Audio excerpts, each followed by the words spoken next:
आज से 2 साल पहले या फिर मई 2022 में टाटा मोटर्स और महिंद्रा की इंडिया सेल्स में ऑलमोस्ट 17,000 गाड़ियों का डिफरेंस था, जो कि काफी सिग्निफिकेंट है। और टाटा मोटर्स की सेल्स ऑलमोस्ट डबल है एज कम्पेयर टू महिंद्रा। पर वही इसके 1 साल बाद या फिर मई 2023 में ये सेल्स डिफरेंस सिर्फ 13,000 गाड़ियों का रह जाता है। और पिछले महीने या फिर मई 2024 में ये सेल्स डिफरेंस सिर्फ 3,000 गाड़ियों का रह गया है, जिसकी वजह से महिंद्रा नेक टू नेक आ गया टाटा मोटर्स के, जो कि स्टॉक इन्वेस्टर्स को इतना पसंद आ रहा है कि महिंद्रा का मार्केट कैप टाटा मोटर्स से बड़ा हो गया है और ये इंडिया का second most valuable car maker बन गया है। तो ऐसा क्या कर दिया महिंद्रा ग्रुप ने पिछले 3 सालों में कि टाटा मोटर्स को इंडियन मार्केट में, इंटरनेशनल मार्केट में और स्टॉक मार्केट तीनों में बीट कर रही है। जिसके लिए एनालाइज करेंगे इन दोनों ब्रांड्स की करंट इंडियन परफॉर्मेंस, इनकी फ्यूचर गोल्स, इनकी वर्ल्ड वाइड डोमिनेंस, जिसकी वजह से क्या इंपैक्ट आ रहा है इनकी स्टॉक प्राइस में और क्यों महिंद्रा इतना ज्यादा ग्रो कर रही है। M&M has overtaken Tata Motors in terms of market cap, so it's the second most valuable company.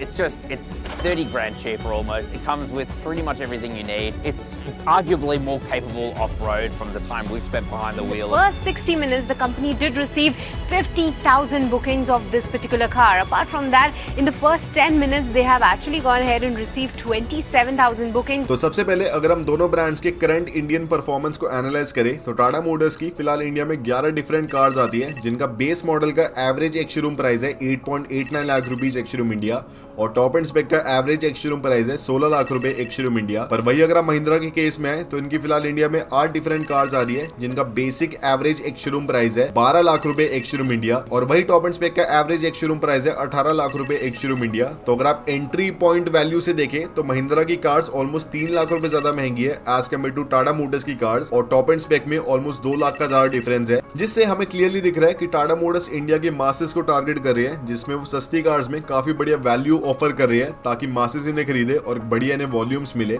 Mahindra India के थोड़ी यूटिलिटेरियन या फिर थोड़े शौकिया लोगों को मार्केट कर रही है, जिसमें वो थोड़े एडिशनल पैसे देने को तैयार है, थोड़े एडिशनल फीचर और लुक्स के लिए, जिससे दोस्तों क्लियरली आप सबको लगेगा कि टाटा मोटर्स की सेल्स वॉल्यूम ज्यादा बढ़िया होगी एज कम्पेयर टू महिंद्रा। पर अगर आप इनके पिछले एक साल के चार्ट्स में तो स्टोरी एकदम डिफरेंट आ रही है, जिसमें पिछले साल या फिर मई 2023 में टाटा मोटर्स ने इंडिया में अराउंड 47,000 कार्स को रिटेल करा, वही महिंद्रा ने ऑलमोस्ट 34,000 कार्स को रिटेल करा इसी महीने में। तो ऑलमोस्ट 14,000 गाड़ियों का डिफरेंस है, काफी सिग्निफिकेंट डिफरेंस है। आने वाले 2-3 महीने में दोनों ब्रांड्स की सेल्स ऑलमोस्ट सेम रीजन में रहती है, पर फिर अगस्त 2023 में महिंद्रा अपनी प्रोडक्शन कैपेसिटी को इंक्रीज करती है और इनकी सेल्स एकदम से जंप मारती है 36,000 से 41,000 पे, जो कि काफी सिग्निफिकेंट जंप है एक सिंगल महीने में। इसी महीने टाटा मोटर्स ने इंडिया में 46,000 कार्स को रिटेल करा। तो जो 14,000 गाड़ियों का डिफरेंस था 3 महीने के अंदर अंदर सिर्फ 5,000 गाड़ियों का डिफरेंस आ गया। महिंद्रा ने बहुत ही बढ़िया ग्रो करा। आने वाले 4-5 महीने में दोनों ब्रांड्स ने ऑलमोस्ट सेम रीजन में अपनी कार्स को बेचा। जनवरी 2024 में दोनों ब्रांड्स को काफी बढ़िया बूस्ट मिलता है, जिसमें महिंद्रा इंडिया में 43,000 कार्स को बेचती है एक सिंगल महीने में, वही टाटा मोटर्स को और बढ़िया बूस्ट मिलता है और ये एक सिंगल महीने में 53,600 कार्स को बेचती है। तो जो डिफरेंस पहले 5,000 का रह गया था दोनों ब्रांड्स के बीच में, अब 10,000 गाड़ियों का हो गया है।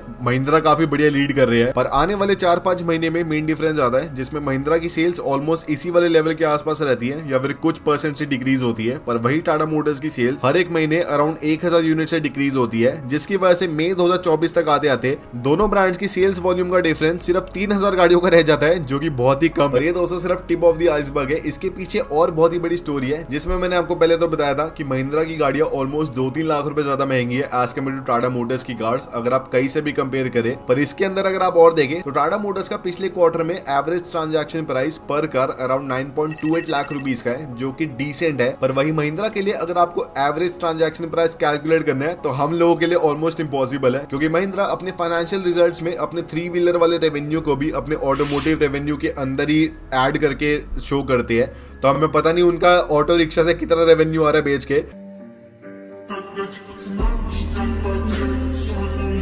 पर अगर आप फिर भी एवरेज ट्रांजैक्शन प्राइस देंगे महिंद्रा का, अगर आप मिला के देखें तो पिछले क्वार्टर में अराउंड 16.57 लाख रुपीस का था, जो कि ऑलमोस्ट डबल है as compare to Tata Motors, जो कि सही नहीं है। पर मेन चीज क्या है कि टाटा मोटर्स का एवरेज ट्रांजैक्शन प्राइस पिछले 3 क्वार्टर से ऑलमोस्ट 10,000 रुपए से डिक्रीज हो रहा है हर एक क्वार्टर में, वही महिंद्रा का एवरेज ट्रांजैक्शन प्राइस ऑलमोस्ट 20,000 रुपए से इंक्रीज हो रहा है हर एक क्वार्टर में। तो महिंद्रा की जहां पे ज्यादा महंगी कार्स बिकते जा रही है और उनका एवरेज ट्रांजैक्शन प्राइस बढ़ते जा रहा है, टाटा मोटर्स की महंगी कार्स को इतना कोई बढ़िया ट्रैक्शन मिल नहीं रहा और उनकी सस्ती कार ज्यादा बिक रही है, जो कि ऑब्वियसली दोस्तों बिजनेस पॉइंट ऑफ व्यू से इतना अच्छा नहीं है। मान लो आपकी भटूरे की दुकान है, आप पनीर वाले भटूरे 150 में बेचते हो, नॉन पनीर वाले 100 में बेचते हो।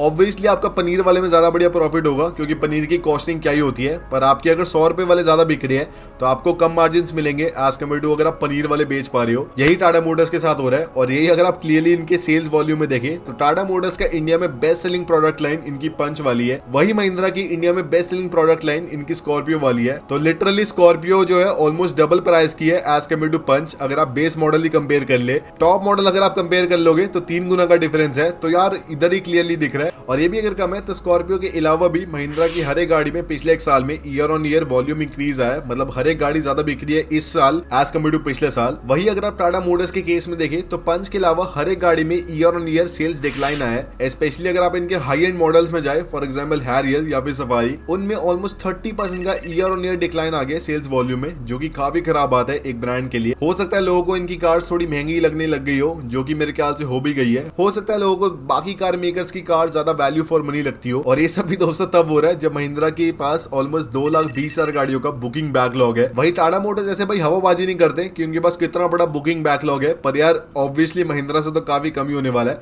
पर ऐसा नहीं है भाई, महिंद्रा जीत ही रही है। टाटा मोटर्स की एक सब्सिडरी है जिसका नाम है जैगवार लैंड रोवर, जिनका 1.5 लाख गाड़ियों का बुकिंग बैकलॉग है। 61 लाख रुपीस का एवरेज ट्रांजैक्शन प्राइस है, और जो महिंद्रा सोचते हैं ना बनने का, ये ऑलरेडी बन चुका है और टाटा मोटर्स की सब्सिडरी है। पर यार मैं अभी उसको कंपेयर नहीं कर रहा, क्योंकि अभी सिर्फ हम दोनों ब्रांड्स की पैसेंजर व्हीकल वाले डिपार्टमेंट को कंपेयर करें, सब्सिडरीज को नहीं। और इसके अलावा भी महिंद्रा एक जगह और पिट रहा है टाटा मोटर्स से, जिसमें अगर आप ईवी डिपार्टमेंट में देखें तो महिंद्रा लिटरली नॉन एग्जिस्टेंट है। पिछले महीने महिंद्रा ने ऑलमोस्ट 700 इलेक्ट्रिक कार्स बेची है, जो कि कुछ भी नहीं है। टाटा मोटर्स से सोचो कितनी बेची होगी, 5500, ऑलमोस्ट 7 गुना ज्यादा, 8 गुना ज्यादा। वही अगर आप इससे एक पिछले महीने और चलते हैं, महिंद्रा ने सिर्फ 350 इलेक्ट्रिक कार्स बेची थी। टाटा मोटर्स ने इंडिया में ऑलमोस्ट 6,500 इलेक्ट्रिक कार्स बेची थी सेम महीने में। तो दोनों ब्रांड्स के अंदर कोई कंपैरिजन नहीं है अगर आप इलेक्ट्रिक कार्स को ले।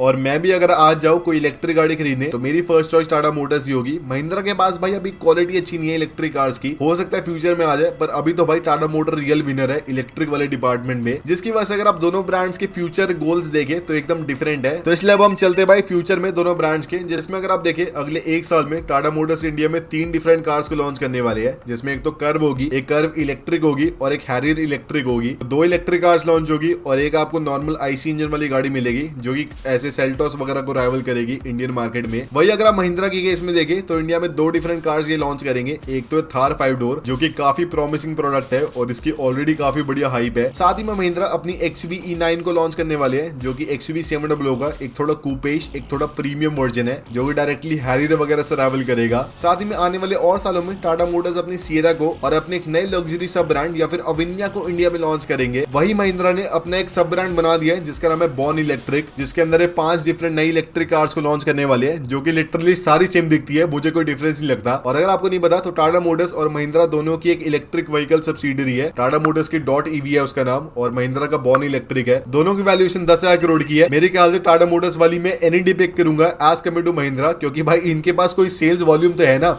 महिंद्रा ने लिटरली एक गाड़ी बनाई, वो भी इतनी छपड़ी गाड़ी है, कोई लेना ही पसंद नहीं करता। महिंद्रा को 3 लाख का डिस्काउंट ऑफर करना पड़ रहा है इस गाड़ी के ऊपर। पर यही इसके बाद जो वैल्यूएशन है महिंद्रा की जस्टिफाई होती है उनकी वर्ल्ड वाइड डोमिनेंस है, जो कि टाटा मोटर्स की शायद अभी फिलहाल इतनी नहीं है। अगर आप सब्सिडरी वाइज देखें, टाटा मोटर्स की एक सब्सिडरी है जैगवार लैंड रोवर, जो कि लिटरली खा सकती है महिंद्रा को। जो महिंद्रा अगले 10 सालों में बनना चाहते हैं, जैगवार लैंड रोवर अभी है। पर यार ऑब्वियसली सब्सिडरीज को क्या कंपेयर करना। और टाटा मोटर्स की एक डेबू भी है, जो कि ट्रक्स बनाते हैं टाटा मोटर्स के कोरियन मार्केट में, पर उसको भी क्या ही कंपेयर करना। वही अगर आप देखें महिंद्रा की एक सब्सिडरी थी सैंगयोंग मोटर, उसके साथ तो दोस्तों हमें पता ही है क्या हो गया, बैंक करप्सी थोड़ी बहुत फाइल करनी पड़ गई। तो इसलिए यार भूल जाओ यार ये सब, हम बस दोनों ब्रांड्स की कार्स को कंपेयर करेंगे। तो अगर आप उस सेंस में देखें तो महिंद्रा काफी बढ़िया लीड कर रहे हैं, जिसमें टाटा मोटर्स इंडिया के अलावा सिर्फ 4 डिफरेंट कंट्रीज या फिर श्रीलंका, नेपाल, भूटान और बांग्लादेश में अपनी कार्स को बेचते हैं। तो सारी कंट्रीज काफी लो एवरेज इनकम और काफी लो एक्सपेक्टेशन वाली कंट्रीज है, जहाँ पे इतनी कुछ बड़ी नहीं है इनकी कार मार्केट। और यहाँ पे भी जो टाटा मोटर्स की कार्स बिकती है वो गवर्नमेंट टेंडर वाली होती है, जिसमें गवर्नमेंट ऐसे पुलिस के लिए